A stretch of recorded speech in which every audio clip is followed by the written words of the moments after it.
Right, so today we have an update on a situation we spoke about just a couple of days ago involving Chelsea King and King Jewelers. Obviously, like I just said, I made a video on this a couple of days ago, so I'm going to give you a very fast recap, but if you want the full story, I'd recommend checking out that video. But this is Chelsea King, a TikToker with 170,000 followers, and this is King Jewelers, which is obviously a jewelers. And Chelsea recently brought a ring to King Jewelers to get the gem changed, and this was a really important ring to her. It was actually passed down. I think she said she was the 4th generation in her family to have this ring, but she wanted to change the emerald for tanzanite. And not only did the ring mean a lot to her, the fact that it's been passed down for generations, obviously at this point it is priceless, but also the tanzanite meant a lot to her and a partner. She goes through like the full story of why it means so much to them in the last video. And another important note here is it wasn't just enough tanzanite for the ring, it was a big chunk of tanzanite that they were going to use for other piece of jewellery. They just wanted to take a bit of it to put into this ring. But this is the point where it all started going wrong, because they didn't hear anything back from King Jewelers for ages. Even though they were reaching out, they were hearing nothing back. But they finally got in touch with them by like spamming them with calls, so they had no choice but to answer. And this is where King Jewelers admitted that they had actually lost the ring. Or at least they claimed FedEx lost the ring, because they went to send it out to like a third-party company,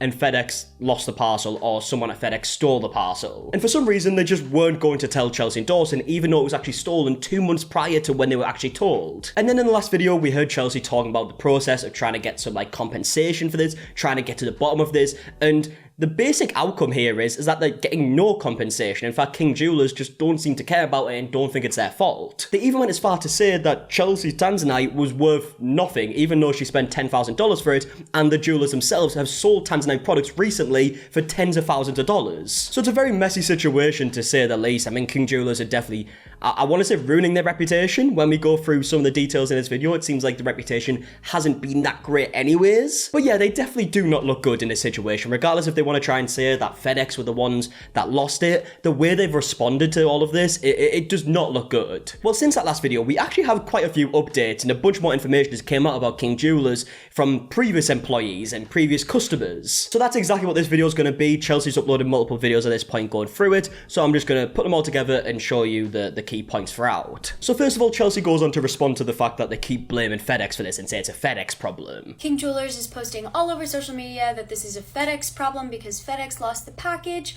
but I want to reiterate that we dropped off our ring and our crystal with King Jewelers. They had it in their care when FedEx lost the package, and also they have not provided us with any sort of tracking information that we could use to follow up with FedEx ourselves. We never received any sort of tracking info from them because this package was in their care when it was lost. So yeah, in my last video, I did say, like, I wonder how this would work out, like, liability-wise if it did go to court, which, I mean, to be honest, at this point, I feel like it might, or at least they're definitely going to threaten it further. I mean, they've already threatened it multiple times, right? They're saying, like, if you go to TikTok, we're going to sue you for slander and all this shit. But with even more information coming out, as we're going to hear in this video, like, it really is only a matter of time that they try and do something. Because, look, we've spoke about so many situations like this before. When companies look this bad in a situation online, they'll try taking it to court. But yeah, I was wondering in the last video, would they be liable legally? And a lot of people in the comment section told me that they would, regardless of the fact that Chelsea didn't insure the ring herself.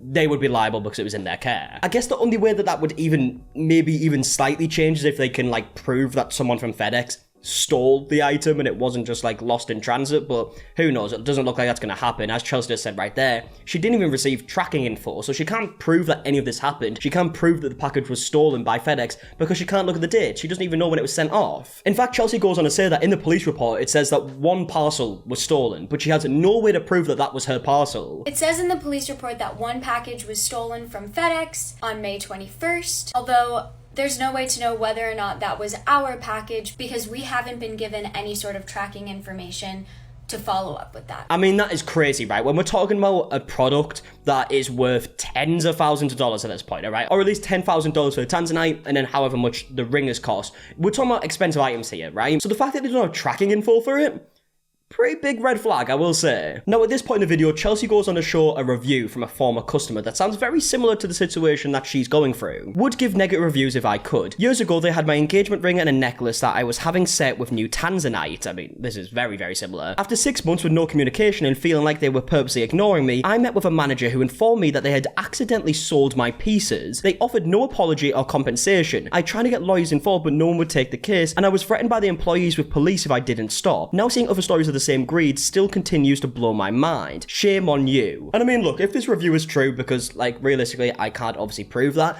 but if it is, that is genuinely disgusting. Because in this situation, they're not using the excuse like, oh, it was stolen, it was lost by someone else. They're basically saying, we sold it. They're admitting to just taking that item without paying them and then selling it for profit. I mean, that's theft. And at this point, it starts looking even worse for King Jewelers because a former employee actually reached out to Chelsea. Okay, for the craziest news of all.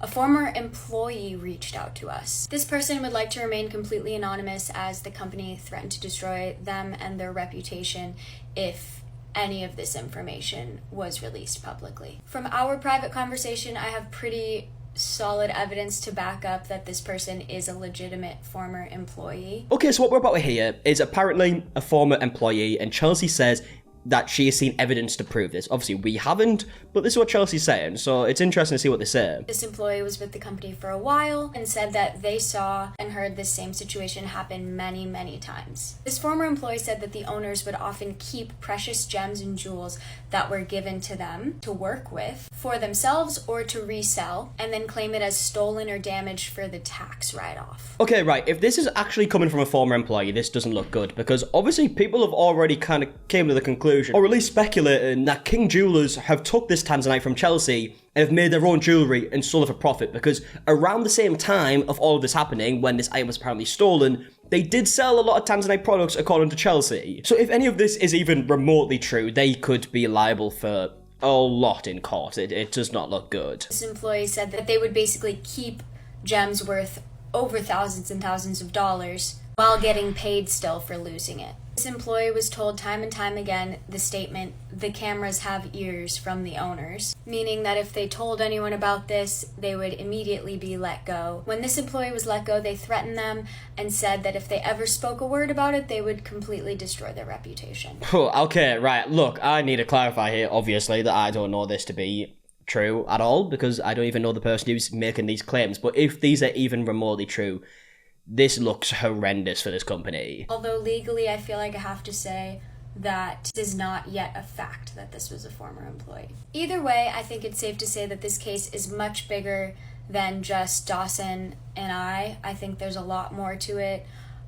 It's a little terrifying, honestly, to be involved in something like this, because if what that former employee said is true, then this is fraud. I mean, yeah, it's a lot of things. It's definitely fraud. It's stealing, quite frankly, if any of this is true. And the fact that they're threatening former employees that if they say anything that they're going to ruin their reputation, yeah, there's a lot that this is. Now, Chelsea also mentioned how King Jewelers turned off the comments on their social medias, but then turned the comments on in their most recent video. We actually read through a few of them comments in the last video. And she believes the reason they might be doing this is because they're going to use these comments in a lawsuit. And I'm sure they're going to try to use the mass amount of comments on that one post to blame me for defamation, but defamation is defined as slander, and slander implies that false statements were made, and I've only spoken the truth. Yeah, I mean, if she has just told the story from her point of view, she has nothing to worry about realistically, because you're allowed to tell your point of view. The only way she could be sued in this situation is if she is lying. And to be fair, from King Jewelers' comments in the statement, it doesn't seem like this is a lie. It seems like this situation is very real because they've addressed it. But yeah, as she just said right there, they may be leaving the comments on to kind of like prove damages, because of course you have to do that in a lawsuit. Chelsea then goes on to reveal that this company also has like a watch warehouse, and she brings up the fact that they were previously sued by Rolex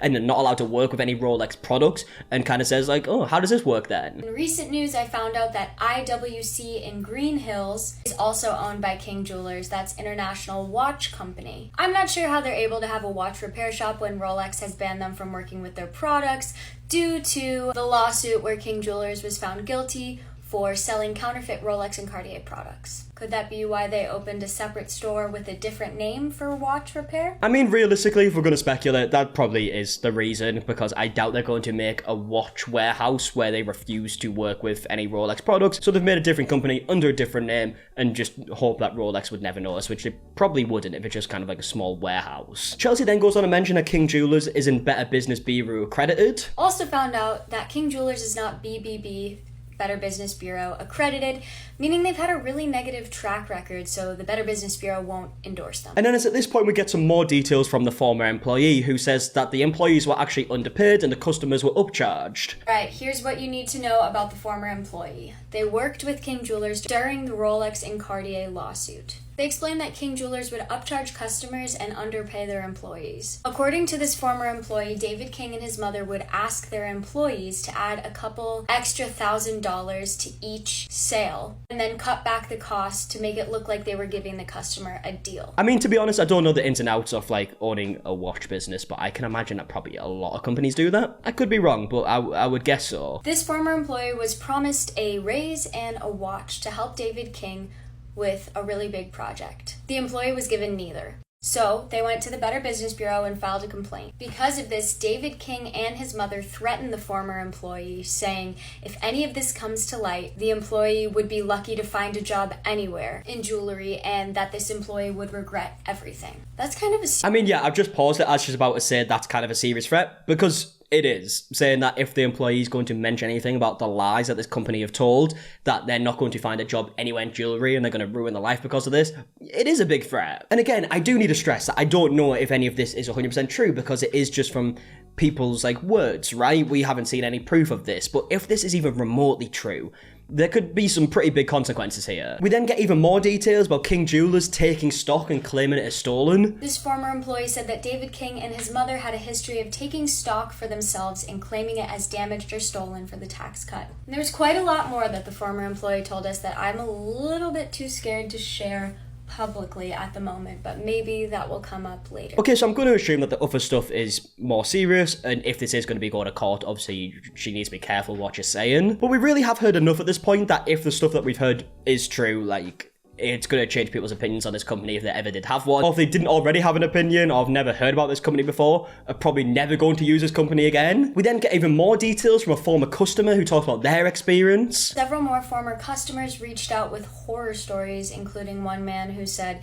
he went to buy a watch for his daughter, and when the watch arrived, it had clearly been worn and used before. It didn't even come in any sort of packaging, and so he returned it, and upon the return of the watch, King Jewelers wouldn't give him a refund because they said that he had worn and used the watch and there was spray tan on the watch. But this former customer insists that he never wore the watch, his daughter never wore the watch, he just wanted a new watch. I mean, look, with everything else that we've heard at this point, that wouldn't surprise me. Now, getting towards the end here, Chelsea actually responds to King Jewelers claiming that they're a small family-run business. The last thing I'll add is that they continue to say that they're a small family business, and this is just not true. As explained on their website, in 1961, their company had grown to be so large that the Kings decided to establish a separate corporate entity where they began buying and wholesaling diamonds. This was under the name Florida Diamond Brokers. And because that got so big, they opened an international import-export office in the Diamond District in Belgium. So this company is massive. Do not be fooled by their statements saying that they're a small family business. I've got some really exciting news to announce tomorrow, so stick around for tomorrow's update. It'll be the best one yet. Right, so as you just heard, the next update is apparently a better one. From the comment section, I'm going to guess that the next update is talking about the other jewelers that has offered a ring. Actually, let me get the name here. It's worth crediting them, isn't it? Murata and Co. I'm so sorry if I pronounced that wrong, but this is the company that actually had a ring that just so happened to be very similar, just like some like minor differences, and they offered to give it to Chelsea for free because of the situation. And the way like he was talking about it, he seems like a really nice bloke. I would really recommend checking him out and giving him some love, because it's a very nice thing to do, realistically. But someone did actually comment on Chelsea's video saying, did you ever reach out to the company offering a new ring? And Chelsea said, yes, I'll talk about that tomorrow. So I'm going to assume that's like the good news that she's on about. I could be wrong. Obviously, there will be another video. Let me know if you want me to cover the next stuff if we do get some more interesting information. This does seem like this could be a pretty long situation because obviously legal action's been threatened left, right, and center. So who knows what's going to happen? I would love to know your opinions in the comment section down below. And if you enjoyed the video, please do leave a like on it, subscribe, and until the next one, I'll see you guys in a bit. All right, goodbye.